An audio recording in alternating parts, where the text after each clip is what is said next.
Hello there, my name is Shannon Brinkley and I'm going to show you how you can set up your very own wet studio if you want to get into fabric dyeing, painting, or printing. All right, so this is what I have here in my studio. So we set up this big pegboard wall for storage. You don't need to have a pegboard wall, but it's just pretty and we have the space. So we're able to then hang up a bunch of the different tools that I'm using constantly. And so for, really easy access. So things like tongs and spoons and strainers, scissors, things for stirring and scooping, my mordants, mortar and pestle.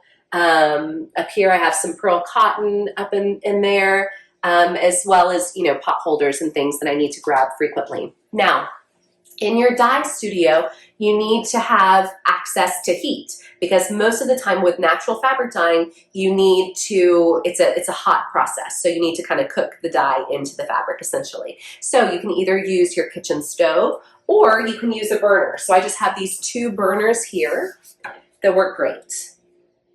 And then I have some more storage below on this cart.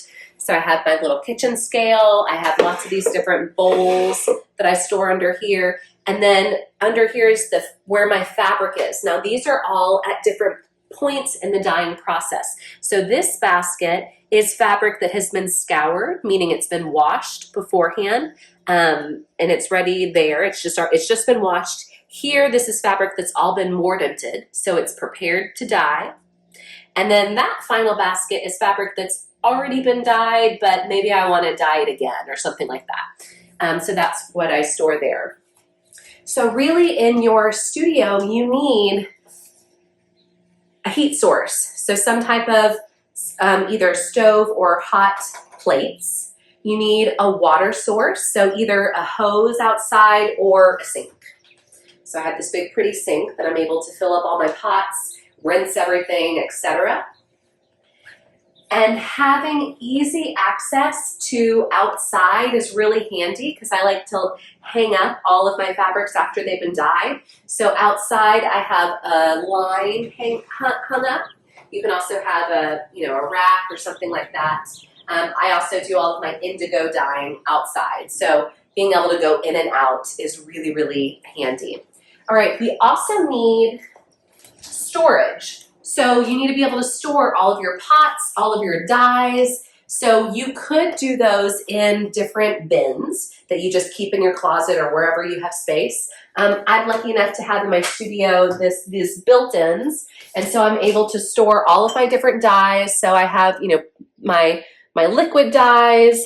I have my whole dye stuff. So these are all weld flowers, seeds, extracts. All these different things that I can then use to dye. I'm able to then store also my lake pigments, my dried pigments that I make. I'll show you kind of the process for making that, that I use them for painting or printing fabric as well.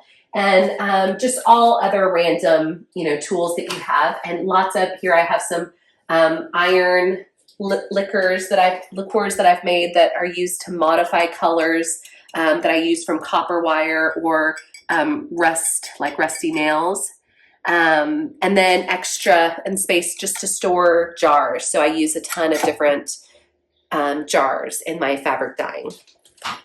And then in this cabinet over here, I have pots. So all my different pots and some large jars are all stored in there. And then we need a tabletop space. So some type of surface upon which to work. So to prepare things, to measure things, to cut things. Here I also have my printing board. So this is just a piece of plywood that we've wrapped in batting and just fabric. This is just cotton fabric. You can use canvas too. And we've used a staple gun to staple it in place. And so then I'm able to use T-pins and pin my fabric down to then paint or print directly onto this little mat. And here is where I'm storing a bunch of different swatches, and I keep them all in a journal to know how I made each of the different colors, because my goal is to be able to have a recipe for the entire color wheel. And then over here, We have some additional painting storage. And then for a long time, I like to make lake pigments.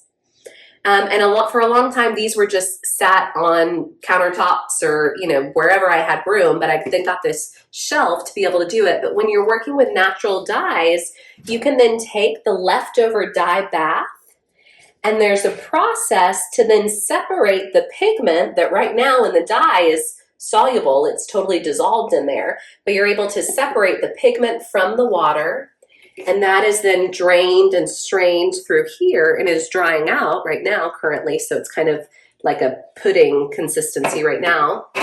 And then it'll eventually dry out to then look like this, where this is all dried pigment.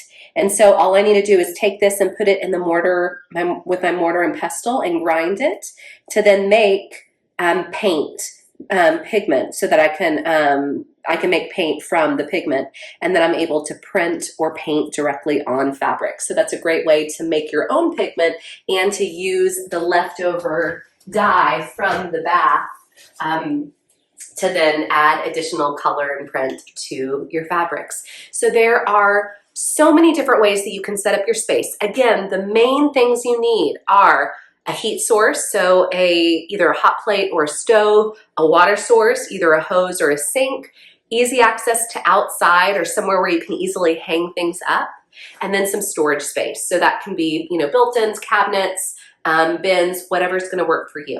All right, so keep it simple, and you can always, add on as you need.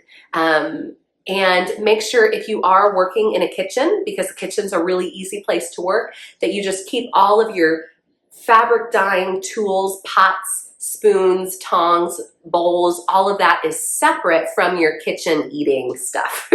You want to keep them separate so there's no contamination, is the main, safety rule. And you also want to make sure you have nice ventilation wherever you're working. All right, so get creative to set up your space, keep it simple, and let me know if you have any questions. I'd love to hear the solutions that you come up with as well. All right, have a beautiful rest of your day, and I'll see you next time. Bye for now.